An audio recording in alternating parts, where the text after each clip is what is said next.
Ate, wag ka magsinungaling. Opo, opo. Oo. Anong involvement ni Mayor Tumang dito? Ibig sabihin, sino ang bumibili o nagbebenta ng lupa? Si Mayor po ang bumibili. Magkano yung naging komisyon mo doon? 1.2 po, binigyan ako ng... 1.2 million. Opo. Now, question. Who gave you that 1.2 million? Si Mayor po. Mayor mismo. Oo. Ito din yung dalawang kagawad mo. Opo, opo. Tag 1.2 din sa kanila? Opo, pare-pareho po kami. Hindi mo alam na merong issue ng graft and corruption dyan sa ginawa mong yan? Alam nyo rin ba na sa ibang barangay kung may komisyon yung mga kagaya yung mga kapitan at kagawad doon? Siguro po, meron din. Ito, ang pinag-usapan pa lang is 34 hectares. Pero yung properties dyan, 200 plus. So, he has the capacity to buy. May kausap siya.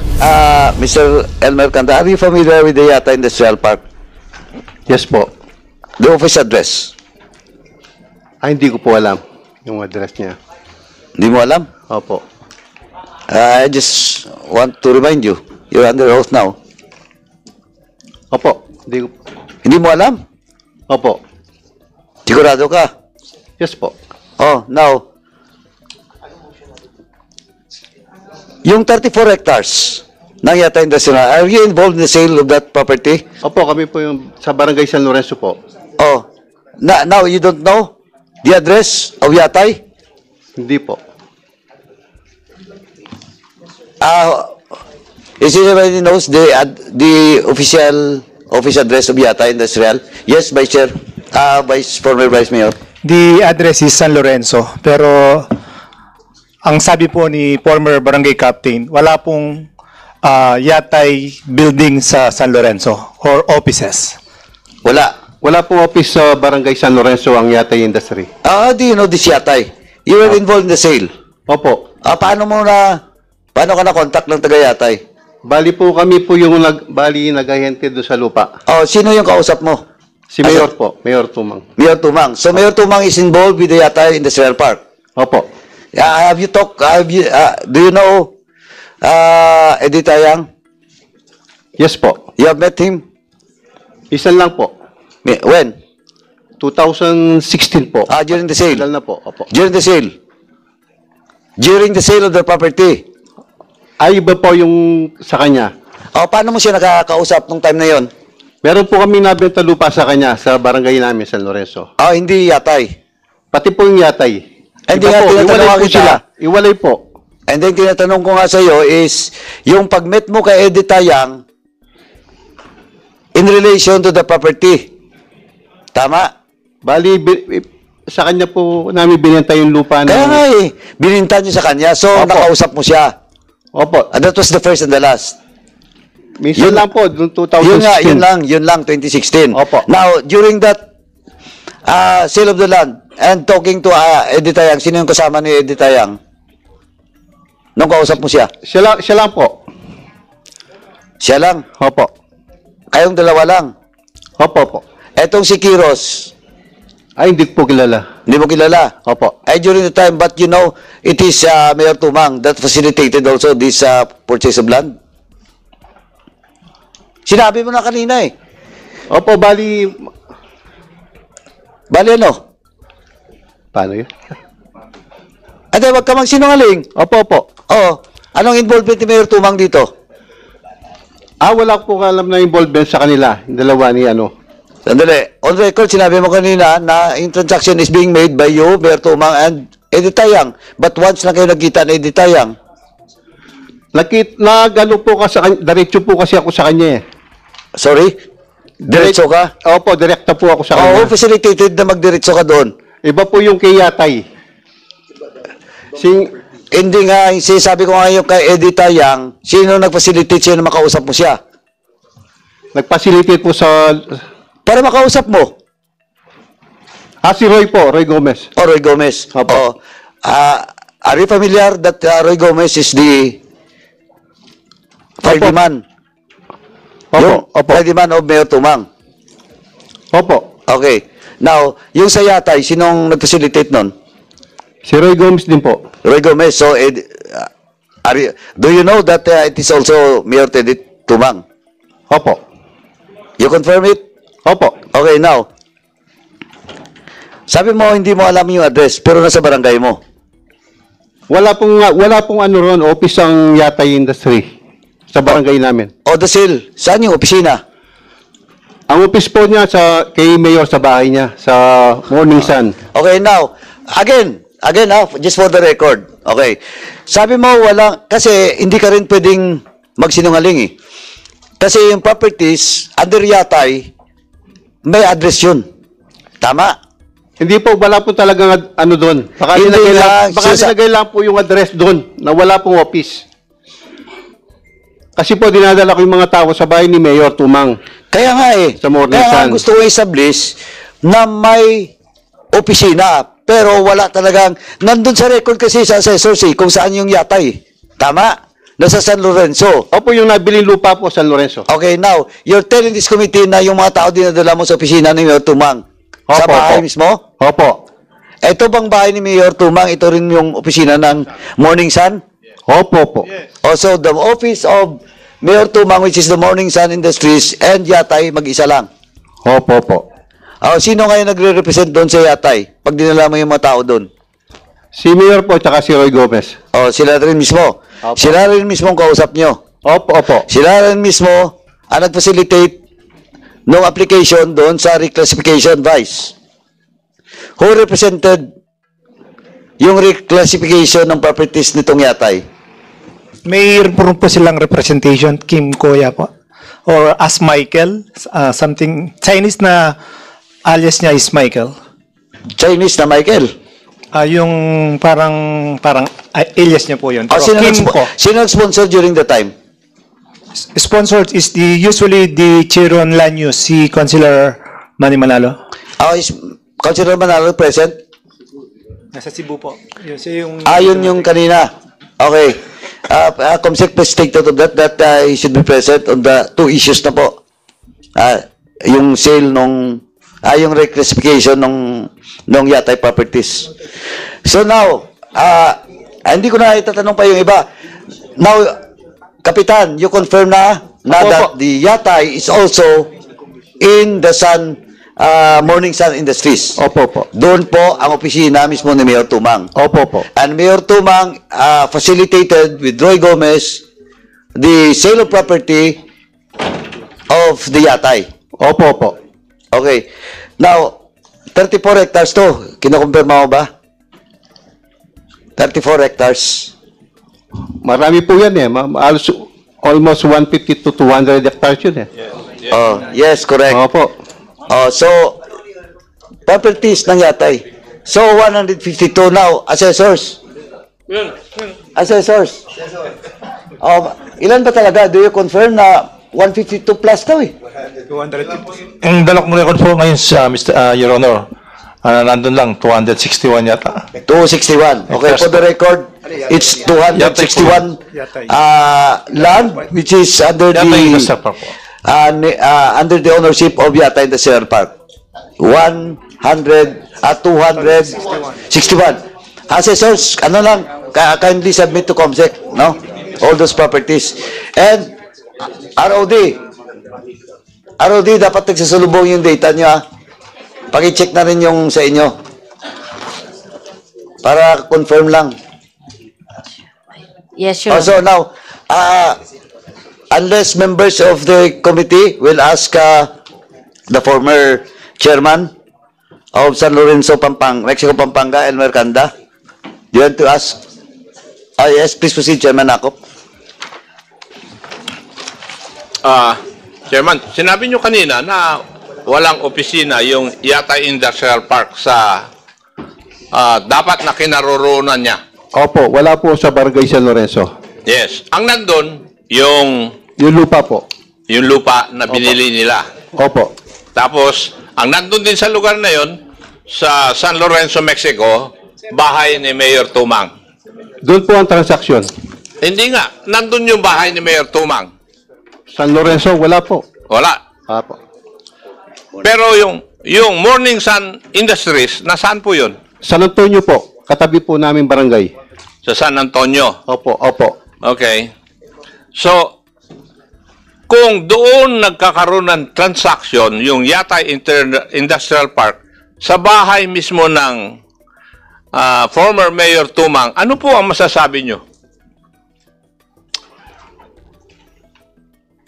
Kasi po, mayor siya, kaya doon ang transaksyon sa bahay niya, sa Mornisan. Ano po? Mayor po siya. Bakit? Siya bang, ano to? May-ari ng lupa o siya bang bumibili? Ano? Siya po bumibili. Siya ang bumibili ng lupa. Opo. Yung 34.516 hectares sa San Lorenzo, Mexico. Opo, opo. Yung 111.28 hectares sa San Jose Matulid, Mexico. Pag-aari din yun ng Yatay Industrial Park, hindi ba? Yes po, Your Honor. Yes. So, ibig bang sabihin pag-aari rin ni Mayor Tumang to? Bali, katabi po ng barangay namin, medyo malayo Kaya nga. ang... Pero Yatay din ang may-ari yung unang lupa sa San Lorenzo Sa San Lorenzo po, yun lang po. Pero yung sa ibang barangay, hindi ko na po... pero ang kausap po ninyo si Mayor Tumang. Opo, dun sa Hindi barangay naman San yung Lorenzo. Yatay Opo, hindi po yung Yatay. Oh, Morning Sun. So, ibig sabihin, sino ang bumibili o nagbebenta ng lupa? Si Mayor po ang bumibili. Si Mayor ang bumibili. Opo, opo. So, pwede bang isipin namin na yung Yatay Industrial Park na nagmamay-ari ng lupa na 111.2 hectares sa San Jose Matulid, Mexico, si Mayor din ang bumili? Hindi ko po alam kasi sa barangay lang namin po yung alam ko. Okay. Nabanggit kanina yung San Antonio, Mexico. Opo, opo. Tama. Merong 4.2 hectares doon. Pag-aari rin ng Yatay. Hindi rin nyo po alam. Hindi ko po alam na binili yun. Opo. Okay.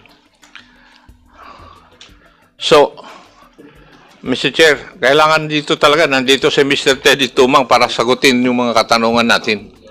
Oo. Kasi hindi naman nila masagot Yeah, thank you, Chairman. That's all, Chairman. Thank you, Chairman Akop. Last na lang po, Kapitan. Opo, Ito, opo. you're talking about the San Lorenzo property lang. That was sold to Yatay, di ba? Yun ang Opo, alam mo, opo. sabi mo. Okay. Now, ang tanong ko po, magkano yung naging commission mo doon? Bali, binili po ni Mayor yung Sabi na lang, finder's fee. Magkano? 200 per square meter. Ikaw, Sa 5% po kami. 5% ka. Opo, So, magkano total na natanggap mo doon?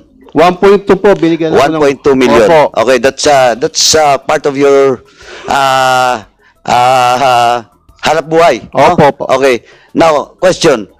Who gave you that 1.2 million? Si Mayor po. Mayor mismo. Opo. Si Mayor because siya mismong bumili ng lupa. Opo, opo. Okay, that's on record, Mr. Chair. The members of this committee that si Kapitan nakatanggap ng 1.2 million as commission diretso coming from Mayor Tumang Opo, opo. himself. Hindi po during that yung 1.2 million nung binigay sa iyo, sino pong nandun, kasama mo? Si Roy Gomez po, nandun. Tatlo lang po kayo? Pareho lang po kami. Si Roy Gomez, 1.2 din? Opo, opo. Pati po yung dalawang kagawad ko. Kasi kasama ko po mga nagayante. Nandun din yung dalawang kagawad mo? Opo, opo. Tag 1.2 din sa kanila? Opo, pareho po kami. So, that's around 4.8 million. Opo. 1.2, apat kayo. Opo. So, mga 4.8, ang laki. Ay, kasi 34 million at 200 pesos per square. Laking kinita. Anyway, yes, Chairman Barbers. Just a follow-up kay Kapitan. Kapitan, yung binayad sa inyo ay 5%. Tama po ba? Opo, Your Honor. Bakit kaya 5%? Bakit hindi 10%? Doon lang pong ibinigay Doon lang kami Yun sa 5%. ba ay usapan nyo? Opo, opo. Sino ang nag-offer ng 5%? Si Mayor po. Si Mayor Tumang. Opo, opo. So sinabi niya sa inyo, Kap, meron kang 5% dito. Ganon? Opo, opo. Okay. Yung bang transaksyon na yon, nung panahon na yon, ikaw ay incumbent na kapitan? Kapitan po ako nun. Hindi mo ba alam na meron kang pagkakasala dyan sa ginawa mong transaksyon na yan? Wala po. Hindi mo alam? Di po. Hindi mo alam na merong issue ng graft and corruption dyan sa ginawa mong yan? Wala po. Wala naman po akong pinirmahan na ano. Hindi. Basta sinali lang po. Hindi. Okay. Sige, ibang usapan na lang yung tungkol dyan. Pero tanongin ko lang. Hindi ko makapigilan eh. Okay. Ilang term mo kayo naging kapitan, Kap? 3 times po, 2007 hanggang 2017 July. Bago po kayo naging kapitan, ano po ang inyong profession? Ano ho ang inyong ginagawa? Wala po, dati po akong trabahador sa Angeles City. Sa munisipyo? Opo. Ngayon po sa hospital ako. Anong trabaho nyo, Kap? Dati ho, anong trabaho nyo? Sa furniture po sa Angeles City. Sa Angeles? Opo. So, private po yun? Opo, private po. Okay. Yan ba yung Betis? Yung Calpan Manufacturing. Ngayon, yung 5% na yon ay inoffer sa'yo kay Kagawad at saka kay Roy Gomez. Opo, opo. Nung natapos po yung transaksyon, paano ho inabot sa inyo yung ano? Saan at paano ho inabot sa inyo yung inyong komisyon? Binigay po sa office sa Morning Sun. Kayo pinatawag. Opo, opo. Tapos inabot sa inyo ang cash. Opo, opo. Ano pong pagkakasabi ng pagkaabot sa inyo? Yun po, yung commission namin, ito, bigay ko na. Wala ho ba nagreklamo sa inyo na, Mayor, bakit ito lang ho ang komisyon? Wala po eh. Ikaw, Kap, hindi ka nagreklamo. Bakit pare-parehas kami ni Kagawad? Kapitan ako. Hindi ka nagreklamo. Hindi na po. Hindi. Gusto ko lang malaman kasi gusto ko lang matanong talaga si Kapitan tungkol dyan eh. Bukod dyan sa property na yan lang ba yung una at huling transaksyon? Opo, Wala na ibang naging transaksyon? wala na po. So sa pagkakaalam mo, na kung saan ay involved ka, yung lupang binili ni Yatay sa barangay mo, meron kang komisyon. Opo, opo. Alam nyo rin ba na doon sa ibang barangay kung may komisyon yung mga kagaya yung mga kapitan at kagawad doon? Siguro po, meron din. Ilan? Sandali yun. Kap, yung bang Kap, ilan yung kagawad na nakatanggap? Dalawa po. Bakit dalawa ho? Bakit dalawa lang? Dali tatlo lang po kami sa barangay. Hindi, yung ibang kagawad. Hindi po kasali. Kaya nga po, mayroon bang dahilan kung ba't hindi sinali yun? Ewan ko po. Ano sa palagay nyo kung ba't hindi sinali ibang kagawad? Kayong ba, kaalyado mo? Opo, kalyado po. Yung mga ibang kapitan? Ibang kagawad? Opo, opo. Pero wala kang idea kung bakit yung dalawa lang ang isinama? Wala po, siguro mas marami yung konti kaysa marami. Mr. Chairman. Kaya hindi sila. Chairman, Mr. Chairman, I would like to thank Congressman Ace Barbers for making the discussion so lightly. Sometimes mabigat na sa puso natin yung nangyayari, but this time nagkaroon tayo ng konting break. I would like to ask Congressman Ace Barbers to proceed and ask for more.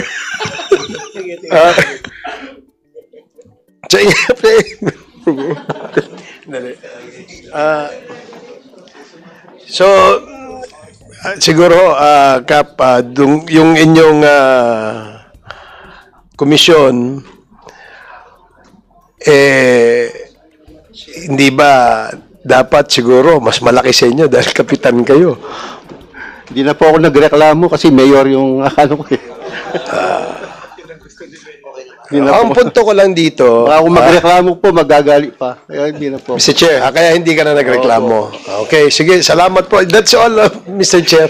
Mr. Chair, a while Thank you, ago Chairman. when you were out of the hearing, we were discussing lightly about the commission of the barangay captain and the kagawad, which is not fair according to the resource speakers. But Well, that's the reason why we need to ask the presence of Mayor Ted Tumang. I think the another 5% was pocketed by the mayor. Hindi, baka nga, hindi, kaya nga Joke mamaya lang po yun, Mr. Chairman. Joke lang po yun. Chairman Dan, mamaya, hindi pa tayo pumunta doon sa 43 million. Because, ako, personally, and of course, sa member siguro, while Mayor Tumang allegedly tell this committee that yung pera daw galing daw sa hiniram niya, then sa mga pamilya niya, then galing abroad. And all this revelation coming from the former barangay captain Elmer Candam San Lorenzo, he has all the capacity to pay that 43 million because the money involved in that sale, ito ang pinag-usapan pa lang is 34 hectares. Pero yung properties dyan, 200 plus. So, he has the capacity to buy. May kausap siya. May pera siya.